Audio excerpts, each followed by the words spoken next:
Is lobby balancing getting you down? If so, here's a guide that should help you as a solo player not just survive but dominate.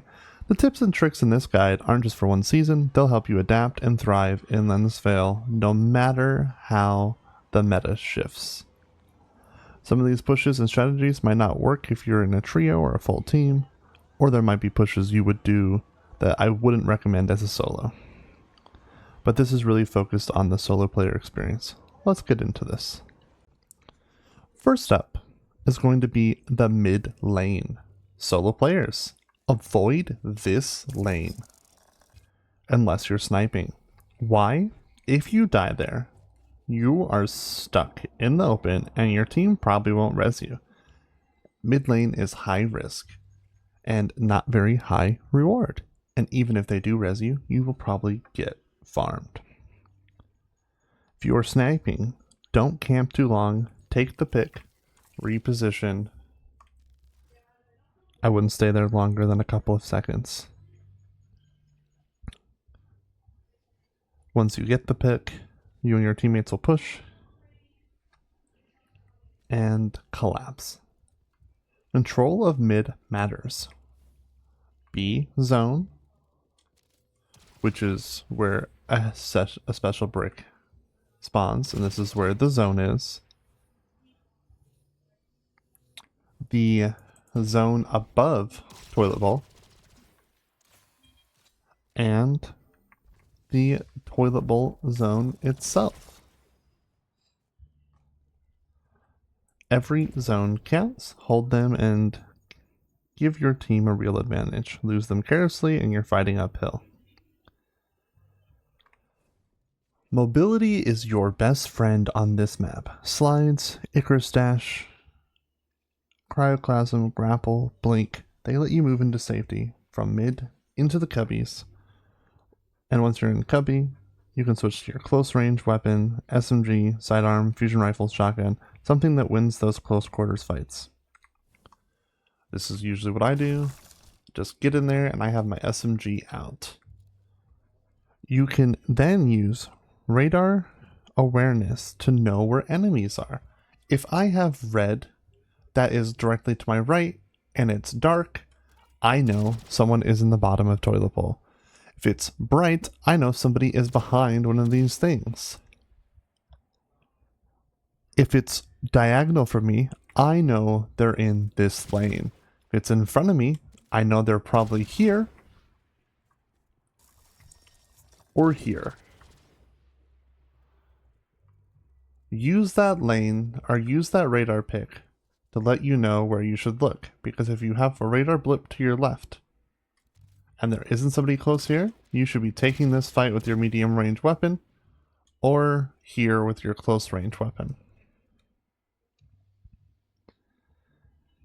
By the way, while we're here, this is where heavy spawns. Don't give up the mid lane unless you have multiple picks secured.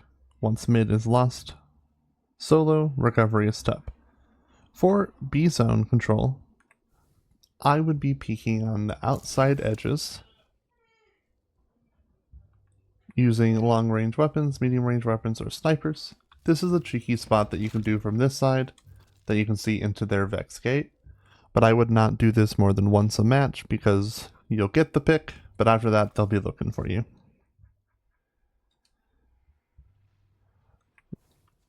Now we'll move on to the mid zone.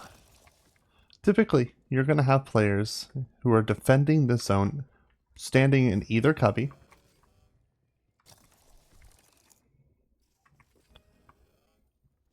watching it from this lane,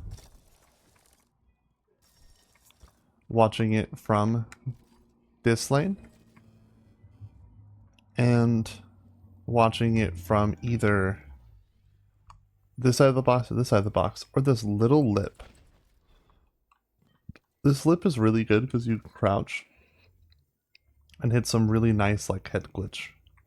You can do that on both sides. Those are going to be the people really defending the zone.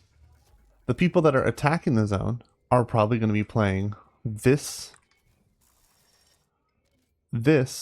or the same angles depending on how the match or round is progressing as here and the opposite over there. Toilet Bowl is one of the hardest zones for solo players. Trying to take it without a coordinated push usually fails. You'll fight through choke points and angles where multiple people are waiting. Heavy and super is pretty much the only thing that will help you take this back solo. But otherwise, if you are holding inside, instead of standing on the zone like this and looking at them like this, where you can have multiple angles, as long as there's no one to your mid, play closer to this piece of cover. That way they have to peek out wider to see you, and it's less likely they'll get the cover. And because you're playing close to cover while also capping, you have this piece of cover you can transition to. Same thing for this side. You should always have somebody over there. You want somebody playing around this position so you can watch this long lane. This is like the medium range weapon spot. You have a piece of cover here, but you be careful of grenades and smokes. You can watch this lane. You can watch this lane, but be careful of getting hit from over there. Pre-fire angles. What I like to do for my team is as I'm coming in from this side or the opposite side, I'm always pre-firing where people would be running or peeking to come inside. If you can get a pick with your sniper as they're coming in, or a primary shot as they're coming in, or you can pre-fire that angle with grenades, smokes, knives, throwing shields, etc. Force them to expose themselves and you get the advantage without overextending. Some subclasses that really shine in this map are the Void Locks, because they have multiple throws, multiple grenades that will chase you out of cover. Their super is pretty decent. They have Devour and they also have Child of the Old God, which is really disruptive. Invis Hunters. They have smoke, invis, a lot of radar ping, and because this map is smaller, because let's face it, most people aren't playing this back area. So the way I would think the playable space is like cut where I'm walking across, and the same thing on the other side. That's usually all you see in trials. So it's a very small map. So coming off radar real fast allows you to get really nice flanks. You will also see Dawn Blades, because they get the midline fast. They have they have healing nades. They don't, floating isn't as good on this map, so you won't generally see that. And then you might see Shade Binders baiting corners as you're coming in with their Freeze Rift. Same thing for Strand Warlocks, trying to suspend you or bait out shots with their Weave Walk. Played right, these subclasses let you dominate zones without getting overwhelmed.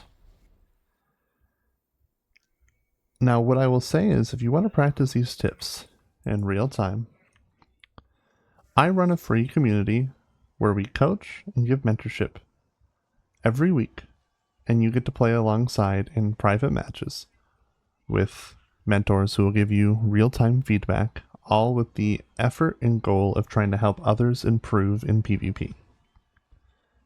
You get to practice skills, try strategies, and have mutual growth together. And remember, this was your solo guide for Endless Fail. Mid lane is risky, mobility is key, cover matters, know when to hold versus push, and hit a like, comment, and subscribe if you want more guides like this. Thank you for everyone who watched. Thank you for everyone who will watch. And quack quack, mother duckers. Peace.